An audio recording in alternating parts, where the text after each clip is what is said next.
சிறகடிக்க ஆசை சரியல்ல டுடே எபிசோட்ல நம்ம விஜய் இருந்துட்டு மனோஜ் கிட்ட போயிட்டு சிந்தாமணி ஆல்ரெடி ஃபோன் பண்ணாங்க, அவர்கிட்ட சைன் வாங்கிட்டீங்களா உங்கள் அதனால் உங்கள் அப்பாவோட சைனை நீ தான் அங்கே வந்து போடணும், எல்லாமே பக்காவாக ரெடி பண்ணிட்டல அப்படின்ற மாதிரி விஜயை வந்து கேட்கவும், அதெல்லாம் சூப்பராகவே ரெடி பண்ணிட்டோமா அப்படின்ற மாதிரி நம்ம மனோஜ் வந்து சொல்லிக்கிட்டு இருக்காங்க.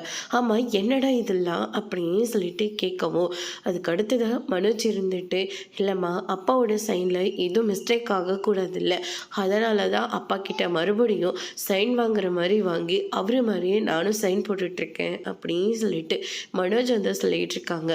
நான் ரொம்ப பெரிய வேலையை பார்க்க போகிறோம்டா, நீ தான் சீக்கிரமாக எல்லா பணத்தையும் எடுத்து இந்த பத்திரத்தை மீட்டே ஆகணும், இல்லாட்டி என்ன நடக்கணும் உனக்கே நல்லா தெரியும் தானே அப்படின்னு சொல்லிட்டு நம்ம விஜய் வந்து சொல்லிக்கிட்டு இருக்காங்க.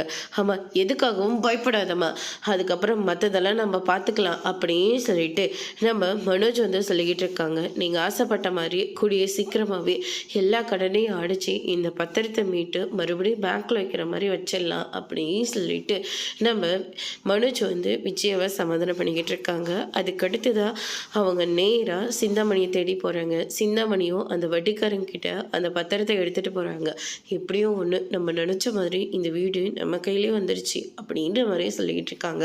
ஆனால் கடைசியில் வட்டிக்காரங்க இருந்துட்டு நான் எதுவுமே இல்லாமல் அந்த மனோஜ்க்கு முதல்ல பணம் கொடுத்தேன் அப்படின்ற மாதிரி சொல்லி பத்திரத்தை வந்து நம்ம சிந்தாமணிக்கிட்ட தரமாட்டேன் அப்படின்ற மாதிரி சொல்கிறாங்க. அதோடு இன்னைக்கான பிரமோ முடிச்சிருக்காங்க.